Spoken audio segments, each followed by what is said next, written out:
Hello po mga kababayan, mga kaibigan, mga katokis. Welcome po muli dito sa Simply Tokis Vlog. No? Tayo po ay magbibigay ng maiksing komento, opinyon at reaksyon sa mga maiinit na usaping politika sa ating bansa. Shout out po lahat sa inyo, sa ating mga channel subscribers, mga followers, mga nagla-like at nagsishare ng ating mga videos. Special shout out to all our OFWs, to the men and women in uniform, sa ating mga frontliners, mga guro. And once again, may God bless our country, may God bless us all, and may God bless the Marcos administration and protect it from the evil forces, the likes of Dutertes, their minions, their followers, and the anti-Marcoses. So, dalawang bagay pong pag-uusapan natin mga kababayan. Ito pong inyong favorite na authentic puncher hole na si Senator Bato de la Rosa at si Attorney Claire na naman. Nako, Attorney Claire, sikat na sikat ka na talaga, no? Makikipasikat ako kay Attorney Claire kasi sa press con po, sa Meet the Press, ang tawag ko po attorney dun sa iyong press con, Meet the Press. So ayun lang po yung sa akin, if I may borrow the word here, no? Meet the Press ni Yusek Castro, meron po siya na namang sinapalpal dun. Oo. Talagang si Attorney Claire, pinapatulan niya yung mga kalokohan nitong mga Duterte minions na false narratives, mga dirty politics, talagang walang kawala kay Attorney Claire, no? Salamat naman, Attorney, at ikaw ay nasa panig ng Administrasyong Marcos. Okay? Unahin natin mga kababayan, itong inyong senador na napakaingay, na malamang malalabasan na po ito ng warrant of arrest ng ICC at ngayon po hinahanap po siya ng Malacanang kasi sabi niya tinanggalan daw siya ng security detail sa Davao at para naman matulungan siya. Oo. Matulungan siya ng Malacanang, nasukbitin na siya. Huwag mo nang pahirapan pa ang ating mga otoridad. Bato. Wag mo nang pahirapan pa si CIDG General Torre, maski na dati kang PMP chief, wala yon. Oo, the rule of law must prevail. Kung ano po ang nasasaad sa batas, yun ang susundin. Kaya si Bato, sabi ng Malacanang, nasaan po ba si Senator the Puncher? Andun lang yan sa Davao, sabi niya, diyan daw siya mamamatay sa bansang Pilipinas. Hindi naman daw siya po lalabas ng bansa kung sakasakali, hindi siya magtatago kasi matapang si Bato, matapang, oo, matapang talaga. Matapang niyang ilaglag ang kanyang amo. Matapang niyang isave ang sarili niya muna. Ako muna, bago kayo. Ganun yan eh. The boat is sinking. Bala kayo. Sa akin ang huling salbabida. Di ba mga kababayan? Ako muna, save myself muna. Bago si Digong, di ba? Hindi niya nga sinamahan sa Hong Kong eh. Tapos, hindi pumunta sa Villamor. Di ba? Hindi tulad ni Bongo. Hindi tulad ni si Belio o si Panort. Nandun sila eh. Si Medeldia nandun. O yung si Torion nandun. Pero si Bato, ay nasa bundok ako, nangangampanya. Binaliwala yung amo. Di ba? Sabi niya, kung walang Batong PMP chief, kung walang Duterte. Walang Batong senador kung wala Duterte. Where were you? Nasaan ka nung kailangan ka ni Digong? Sir, nandito po ako sa bundok. Namundok na po ako. Ngayon, meron siyang sinabi kay Digong. Yan po sa GMA News Online. Bato on Duterte's 88th birthday. 80 birthday. Laban lang. Oy, Digong, sabi nung aso mo, yung tagasunod sa'yo, sir, laban lang. Kaya mo yan. Bale, mag-isa ka lang dyan. Sorry, sir, hindi kita masasamahan kasi baka I'll join the club eh. Kaya isave ko muna yung sarili ko, sir, pero mapapayo ko lang. Laban lang. Kaya mo yan, sir. Maisog. Ito po sabi niya, mga kababayan ang masasabi ko lang sa kanya ay itong lahat ng mga pagsubok na ito ngayon ay malalagpasan natin. Ay talaga, ay nalama. Parang awit yun Malalampasan ito. Walang permanent sa mundong ibabaw. Correct ka naman dyan. Isa lang po ang permanente. That God still exists. Yung Diyos na minura ng amo mo, no? Wala na si Digong, nandiyan pa rin yung Diyos. Wala ka na bato, nandiyan pa rin ang Diyos. Oo. Ha? Everything is temporary, but there is eternal. Doon ka pupunta bato. Hindi ko alam kung eternal damnation or eternal glory. O, yun. Si Digong nga, gusto niya glory na eh. O, pero hindi kanya sasama kasi tinakwil mo siya eh. Oo. So, magpakatatag lang tayo. Laban lang. At huwag mag-surrender. O, yun na. Yun naman pala eh. O, huwag daw mag-surrender eh. Pero nag-surrender si Digong eh. Hindi siya lumaban eh. Kasi alam niya, pag nanlaban siya, o matutulad siya doon sa mga biktima ng EJK niya. Di ba sinabi niya yan? Hikayatin nyo, manlaban. O pag nanlaban, lagyan nyo na ng tingga. O para wala na akong problema. Dapat nanlaban na lang si Digong. Antibay ng payo ni Bato to, 80th birthday. Imbis na sabihin, happy birthday po sir, I will pray for you.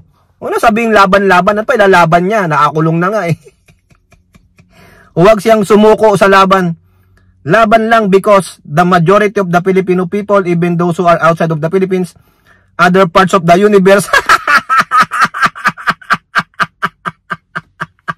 pati pangkalawakan na. Pati kung saan nakatira si Shider. Baka nandun sumusuporta kay Digong kasi sabi niya, other part of the universe eh. Sinama na ang universe. Napraning na to. Lumutang na rin. Lutang na si Senator Authentic Puncher, mga kababayan. Nandoon at nakikiramay sa kanya at gustong-gustong maibalik siya. Ano, bakit? Patay na ba si Digong at nakikiramay kayo? Antindi ng mensahe. Laban lang, sir. Kaya mo yan. Habang ako dito, malaya. Senador pa ako. Laban lang daw. Kaya mo yan. We are with you in the spirit. At Bato wag mo kaming isama dyan sa mga majority of Pilipino mo na sumusuporta kay Digong Kayo-kayo lang yan. Wala kayong bilang. Wala nga kayo sa minority. Tatawanan lang kayo ni Risa Hontiveros, mga kababayan. No? Ang payo ko naman kay Digong, ang aking 80th birthday pabati kay Digong. Happy birthday, Rodrigo Roa Duterte. Sana soon and very soon, sabi nga sa awitin ng isang soon and very soon, we are going to see the King. Hallelujah, hallelujah. O, ikaw nang mauna doon Digong Oo. Para naman, sabi mo, aantayin mo sila doon sa impyerno eh. O, yung King, ang King mo ay si Taning. Oo. Happy 80th birthday. Sana tumagal pa para lalo kang maghirap dyan sa sahig. Para naman malaman mo ang hirap na nadarama ng mga biktima ng karahasan mo, ang biktima ng mga pagmumura mo, ang biktima ng mga kamanyakan mo, at biktima ng kawalang asal ninyong mga Duterte. No? Yan ang karma mo. Dahil minura mo, winalang hiya mo ang Diyos na may kapal. Ang Diyos na nilalagay namin sa tuktok ng tagumpay namin. Ginagalang at nire-respeto namin, pero minura mo. Yan ang gaba sa'yo. Yawa ka. O ayan. Kaya ikaw Bato, sasabihin ko rin sa'yo, laban lang. O laban. Laban hanggat kayo ay makumbik. Di ba? O Bato sinasabihan mong laban si Digong pero iniwan mo. Yan. Takot na takot ka. Kung ano-ano nang pinagsasabi mo. Oo. Now, mga kababayan, labas tayo diyan kay Authentic Puncher Senator. Pasok naman tayo dito sa maingay na mayor ng Baguio City na si Magalong. Kasi may sinasabi po si Magalong, nag-aakusa po siya na yung daw General Appropriation Act ay gagamitin sa election fund. Yan ang kanyang akusasyon. No? Ito naman winawalang hiya naman ito ang gobyerno Si Magalong puro po akusa No? kung ano-ano ang binabato niya sa administrasyon. At ito nga tong latest ay gagamitin daw ang 2025 budget para sa election fund. Ayan po yung nakasulat sa Manila, sa GMA News. Sinagot na po siya ng palasyo dyan through Attorney Claire Castro. Palas Tumagalong, prove 2025 budget being used as election fund. O, di ba? Puro akusasyon, walang mapakitang ebidensya. Kung ganun naman pala, may matibay kayong ebidensya sa inyong mga akusasyon, why not file a case? O bakit nyo sasabihin sa akin, o yan ka na naman to case, why not file a case? Yun naman talagang dapat Kung may nakita kayong katiwalaan, may matatag kayong ebidensya na siyang magbaback up dun sa inyong investigasyon, why not file a case? Hindi yung puro lang kayo dal. You are in the court of, anong tawag nun? Public court. Oo. Sa media. Hindi po yan ang korte.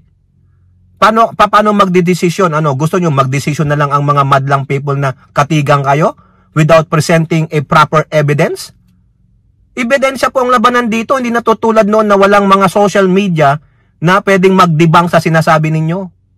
Hindi na tayo nabubuhay noon na walang internet, walang Google. Ngayon po ang dami pong social media na pwede ka makapag-research. Even the library, there's an e-library na. Mga libro, e-books. O diba? Hindi lang nanggagaling sa masama yung bunganga, yung mga sinasabi nyo, gagamitin yan sa, election. O kukurakutin yan. O nasaan ebidensya? Diba? Yan na po ngayon. Kasi kayo siguro, itong si Magalong nabubuhay nung pang 1950s, ganun po yun nun Walang internet Walang magdidibang nung mga sinasabi nila. Ngayon, andali lang magdibang. Andaling mag-research kasi nga merong internet search O diba? O baka naman si Magalong walang internet. Tatanong lang po Mayor. Huwag kang magalit. O ngayon, hinahamon ka ng palasyo. I-prove mo na gagamitin yung 2025 budget para sa election fund. O, pag wala kang ma-prove, ikaw ang dapat kasuhan. Dahil mayor ka pa man din ng Baguio City, dapat maging ehemplo ka ng isang mabuting mayor dyan. Hindi Kung wala kang ma-prove, wala kang mailabas na ebidensya, ano ka? Chismoso. O, masama yan. Cyber libel.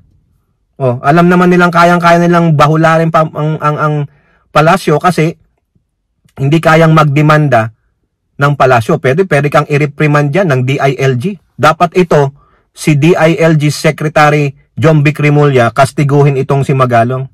O, ito po ang sabi ni Yusek Castro Nais po natin kay Mayor Magalong, ibigay po ang mga ebidensya. Correct. Evidence is the key. Mayor Magalong, para mabira din natin ang palasyo. Kung totoo yan, mabira natin ang HOR o Senado. Sila ang nagbigay ng budget Bigyan niya rin po kami dito sa PCO para malaman natin kung may katotohanan ba ang bintang na ito. Mahirap po kasi na ang bintang po ay pangkalatahan pero hindi naman po na ibibigay ang pinakadetalye kasi makakasira po ito ng imahe ng gobyerno sa pamahalaan. Correct. Piling ni Magalong, siya lang ang magaling Piling ni Magalong, siya lang ang malinis. Diba? O hinahamon ka Magalong Pakita ka ebidensya. Hindi yung galing lang sa babaho mong bunganga.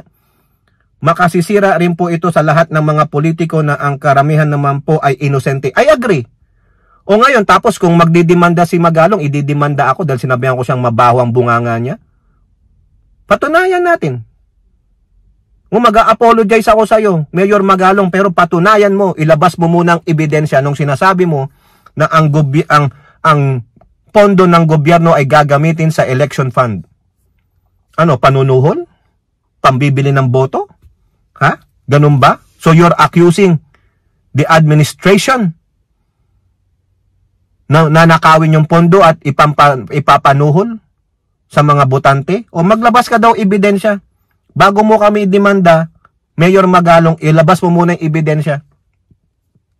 Sino ang gagamit ng pondo ng bayan na gagamitin sa eleksyon? Sino magbigay ka? So kung mayroon pong ebidensya, ito naman po ay may kaso na patungkol po sa GAA at sa enrolled bill, magbigay na lang po siya ng ebidensya doon para kung mayroon pong issue ay mas maliwanag. Correct? Tama po yan. Ito pa, ang sabi ni Attorney Claire, Ito pa mga kababayan, ang sabi ni Attorney Claire kay Mayor Magalong tungkol sa death threat na natatanggap ni Mayor. Ha? Kung mayroon pong death threat sa kanya, hindi po natin alam kung saan po to galing. Kung mapapatunayan din po niya na ito ay galing sa kanyang di umanong pang i-expose dito sa election fund tungkol sa GAA, mas maganda po, dati din naman po siya na naging parte ng PNP, magaling naman po siyang mag-imbestiga, ibigay lamang po niya ang lahat ng ebidensya at tayo tutulong kung totoong may death threats. Correct! Tama yun. Oh, Mayor Magalong, ayun ang hamon sa'yo. Isa lang. Ebidensya. Labas ka ng ebidensya tungkol dyan sa election fund. No? Through the budget. At pangalawa, ebidensya na ikaw ay may death threats para matulungan ka ng gobyerno. Diba? Sabi nga, oh, dati kang PNP. Magaling kang mag-imbestiga. No? Oh, deep after investigation, show all the evidences. Keyword, evidence. Mayor Magalong, magaling ka. Di ba, naging best mayor ka pa nga ihata, may award ka. Oh. Pero ngayon, ngumangaw-ngaw ka nang walang ebidensya. Labas ka ng ebidensya. Yan ang sinasabi ni Attorney Claire, oh, ng PCO, USEC at Palace Press Officer. Ebidensya, evidence is the key. Ayan po yan. O, siguro naintindihan naman ni Mayor Magalong, huwag kang magagalit, Mayor. Dati ang taas ng respeto ko sa'yo, pero after this, wala eh. Ebidensya, labas. Baka paniwalaan pa kita. O, di ba? O kayo po, ano po ang inyong masasabi? Comment down below and don't forget to like and share. Hope to see you in the next videos. Bye-bye. God bless.